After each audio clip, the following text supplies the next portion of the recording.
When one of Hollywood's most unpredictable stars crosses paths with a late-night host known for subtle jabs, the result can spiral fast. What began as a standard promotional appearance slowly unraveled into one of the most awkward moments late-night television had seen in years, leaving viewers stunned and a major celebrity stepping away from the set under a cloud of tension. Mark Wahlberg arrived on the Jimmy Kimmel Live stage that evening with his familiar confidence. He greeted the crowd with a wave, soaking in the cheers before settling into the guest chair. The audience buzzed with excitement for the Boston-born actor, fresh off finishing an intense new action project that had already stirred industry chatter. Across from him sat Jimmy Kimmel, relaxed behind his desk, wearing that knowing grin audiences had come to recognize as the calm before some pointed humor. Kimmel introduced his guest with enthusiasm, praising his busy schedule and larger-than-life screen presence. Wahlberg responded politely, adjusting himself and offering a casual remark about being back in Hollywood, even hinting that it was not exactly where his heart belonged. The host seized on that comment immediately, steering the conversation toward Wahlberg's roots and past fame, referencing his early days with a tone that sounded playful on the surface but carried an edge underneath. Laughter rippled through the studio, yet Wahlberg's expression shifted. His smile stayed in place though his eyes sharpened, signaling a change in mood. He acknowledged those earlier years as part of a different chapter, admitting youth, poor choices, and lessons learned along the way. Kimmel leaned back, clearly settling into the exchange, and remarked on how dramatically Wahlberg had transformed over the years, from music and modeling to respected actor and producer. The comment sounded complimentary, but it landed with a strange emphasis. Wahlberg responded evenly, speaking about growth, opportunity, and the ability to evolve in an industry that rarely offers second chances.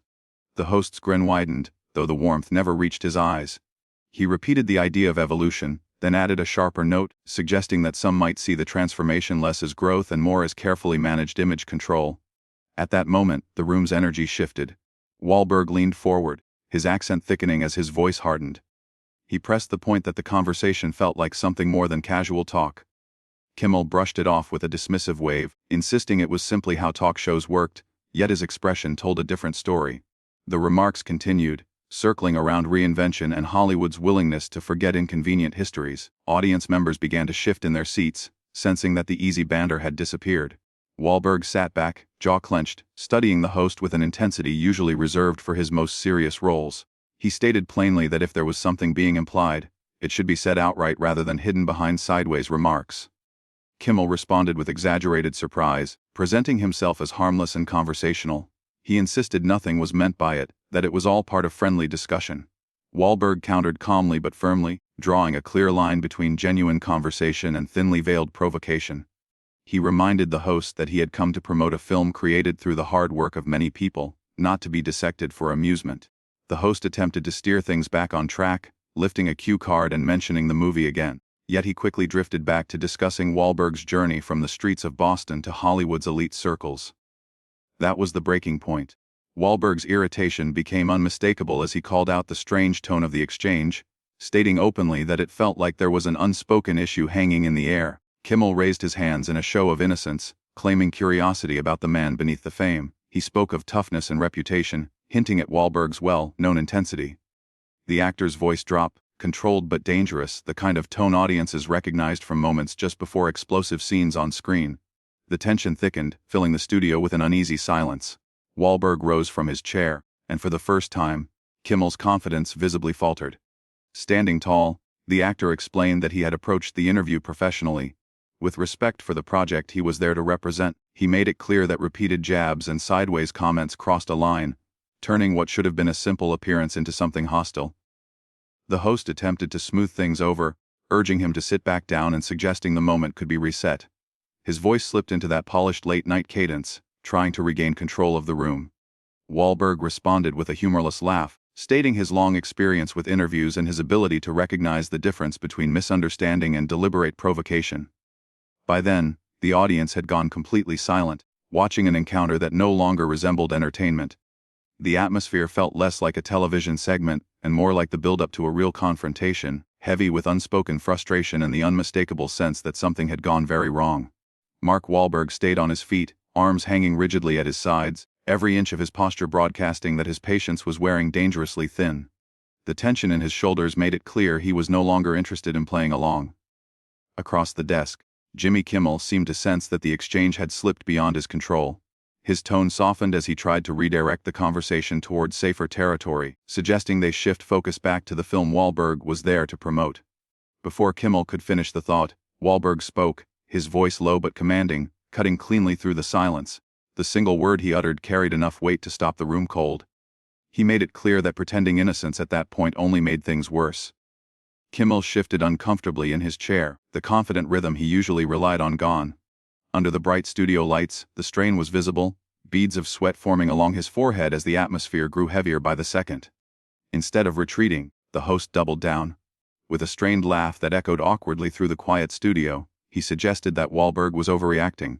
His words were meant to sound casual, but they landed with a sharp edge, implying that the actor was being overly sensitive. Then came the remark that changed everything, a careless phrase that hung in the air like something explosive, impossible to pull back once released. Wahlberg's face froze, all expression draining away. For a moment no one moved. The cameras hummed softly, the only sound in a room filled with people who suddenly realized they were witnessing something far more serious than an uncomfortable interview. When Wahlberg repeated the word slowly, his accent thick and deliberate, it felt less like a question and more like a warning. Kimmel immediately understood he had crossed a line, but instead of apologizing, he tried to explain himself, framing the comment as harmless and unintentional. He insisted he only meant that things had become more intense than expected. That explanation did nothing to ease the tension. Wahlberg stepped closer to the desk, forcing Kimmel to lean back instinctively, his earlier bravado replaced by visible unease. The actor's voice rose not in volume but in force, as he challenged the idea that the exchange was supposed to be entertaining. He pointed out that being subjected to repeated digs about his past was not his idea of fun. Kimmel pleaded with him to sit down, his voice cracking just enough to betray his nerves, and again tried to steer the conversation back to the movie. Wahlberg refused to let it go. He gestured sharply, making it clear that the host did not get to provoke him, and then casually move on once the reaction became uncomfortable. The audience remained completely silent, some faces tense with concern. This was no longer a late-night segment gone slightly off script. The anger in the room was real and unmistakable. Kimmel attempted to reassert control, reminding Wahlberg that they were on television and suggesting a break. That only fueled the fire.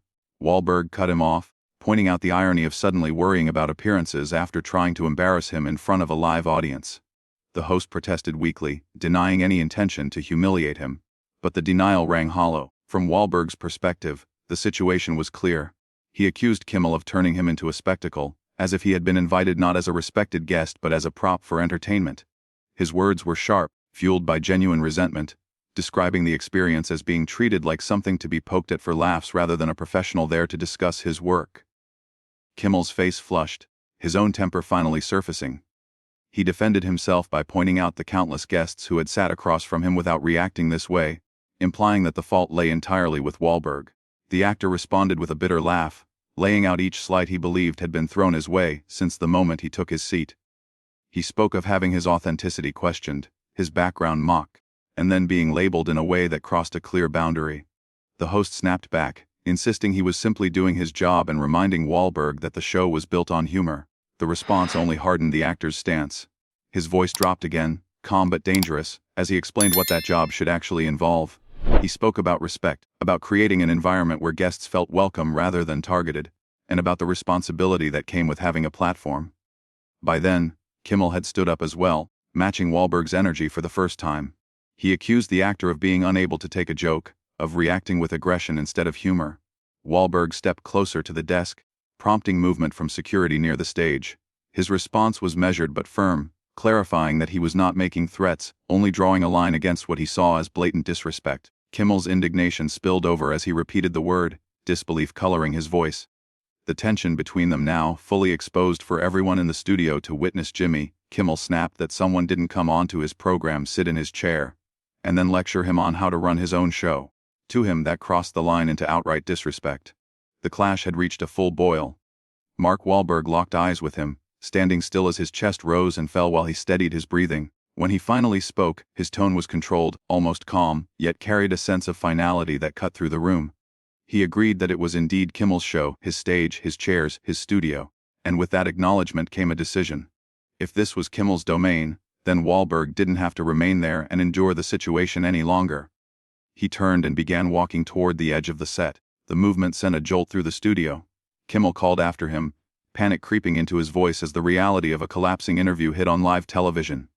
Wahlberg didn't stop or look back. He said plainly that he was leaving, adding that unlike some people, he knew when his presence was no longer welcome. Desperation pushed Kimmel into one last, disastrous remark. He scoffed and told Wahlberg to go ahead and walk away, implying that this was exactly what people expected from him, that when things became uncomfortable, he simply left. The words landed like a slap. Wahlberg stopped instantly. Slowly, deliberately, he turned back around. The expression on his face drew audible gasps from parts of the audience. His voice was low and sharp as he asked what had just been said to him. Kimmel immediately sensed the mistake and tried to retreat, insisting he hadn't meant anything by it, stumbling through an explanation about Wahlberg leaving mid-interview. But the damage was done. Wahlberg walked back toward the desk with purpose, every step echoing in the dead silence of the studio. He repeated Kimmel's words, pressing him on what exactly he meant, and what gave him the right to make that kind of judgment. The quiet was so complete that even the sound of shoes on the floor seemed thunderous. Kimmel gripped the edge of his desk, knuckles whitening as tension coursed through him. He pleaded for calm, asking that they finish the segment like professionals. Wahlberg now stood directly in front of the desk, close enough that Kimmel had to tilt his head up to meet his gaze.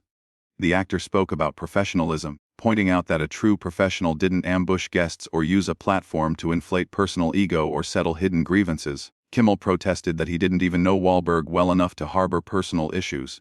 That only fueled the confrontation. Wahlberg demanded to know what the exchange was really about, because it clearly had nothing to do with promoting a film or entertaining viewers. Kimmel's face drained of color as Wahlberg stared him down, waiting. The host's hands trembled slightly before he finally spoke, his voice barely audible as he asked whether Wahlberg truly wanted to know the reason.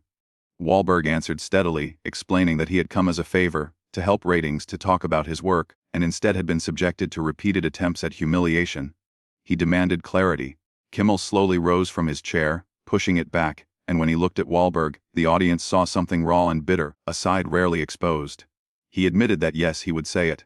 He claimed that people like Wahlberg made him sick. The resentment poured out as Kimmel spoke of backgrounds and opportunity, accusing Wahlberg of coming from nothing, making mistakes, and still being rewarded by Hollywood. He contrasted that with his own journey, years spent grinding in comedy clubs, writing endlessly, refining his craft, only to feel treated as if he should be grateful simply to stand on that stage. Wahlberg listened, eyebrows raised in genuine disbelief, then asked if this outburst was really rooted in jealousy. Kimmel bristled at the word, snapping back that it wasn't jealousy but fairness. He accused the industry of forgiving Wahlberg's past while holding people like himself to harsher standards, claiming that one wrong joke could end everything.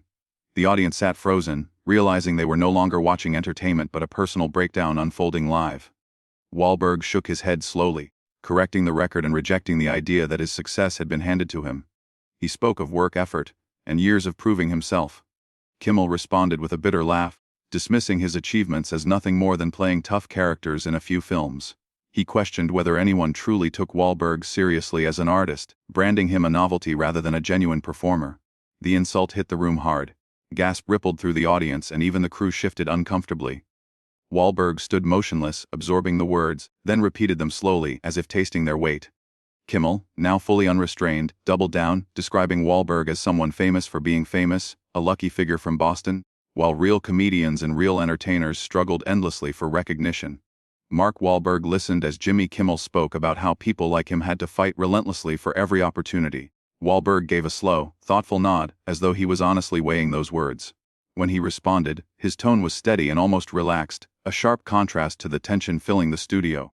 He admitted that perhaps luck had played a role in his career, that maybe doors had opened for him more easily than they had for others who were just as deserving.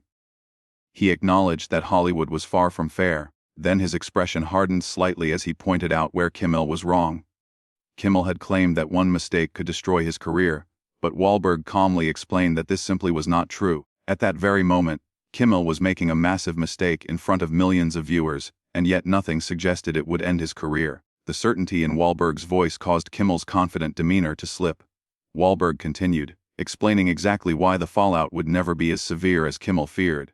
He laid out how the story would be reframed, how Kimmel would appear on other programs, presenting himself as the reasonable host who had been attacked by an unstable guest. The narrative would paint Wahlberg as volatile and unable to take a joke, while Kimmel would be seen as a professional simply doing his job. That version of events would be easier for the public to accept than the truth, which was that a resentful host had used his platform to tear someone down. Kimmel tried to respond, his mouth opening and closing as he searched for words, but Wahlberg pressed on. He accused Kimmel of misleading his audience from the beginning, inviting him under the guise of a standard interview while planning to take subtle shots to satisfy his own ego. Kimmel's voice rose defensively as he insisted it was just an interview, but Wahlberg rejected that outright. He explained that a real interview was meant to inform, to promote, or to create understanding, not to ambush a guest. What was happening, he said, was a calculated attempt to embarrass him, driven by insecurity. The accusation hit hard. Kimmel's face flushed as he snapped back, declaring that he had his own successful show and millions of viewers, leaving no reason for insecurity. Wahlberg answered calmly, pointing out that true security would not be threatened by another person's success. If Kimmel was as confident as he claimed, Wahlberg argued, none of this would matter.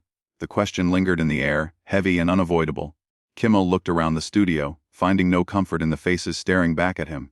When he finally spoke, his voice dropped, stripped of bravado. He said it came down to fairness, to the belief that some people were allowed to bypass the struggle while others waited endlessly. Wahlberg regarded him quietly before replying with something that sounded almost sympathetic.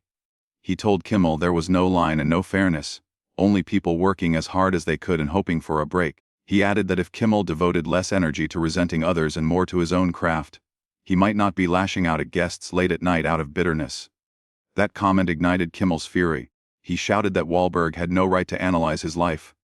Wahlberg agreed that he did not know Kimmel's life, but said he knew exactly what he was witnessing in that moment. He described a man consumed by dissatisfaction, someone who found it easier to tear others down than to build anything meaningful. His final remark, delivered without malice, carried quiet judgment as he called the situation sad. Kimmel slammed his hand against the desk, the sound echoing through the stunned studio. He rejected any pity and dismissed Wahlberg's words as amateur psychology. Wahlberg stepped back, clarifying that he was not offering pity at all. What he offered was advice, telling Kimmel to confront whatever was truly eating at him, because it was not Wahlberg. He made it clear that he was merely the guest, who happened to be sitting there when everything boiled over. Silence settled over the room, thick and uncomfortable. Kimmel stood behind his desk, breathing heavily, while Wahlberg remained composed, his calm only highlighting the chaos of the moment. Gradually, Kimmel seemed to remember where he was. His eyes darted to the cameras, the audience, and the producers standing offstage with barely concealed panic. In a shaky voice, he suggested a commercial break. Wahlberg refused outright, stating that there would be no break and that the interview was finished. He turned and headed toward the exit. Kimmel called after him, desperation evident as he begged to end things on a better note for the sake of the show and the audience. Wahlberg stopped and turned back one final time. He told Kimmel that ending things better was simple. Treat guests with respect, do not use them as emotional outlets, and if that was not possible, reconsider hosting a talk show.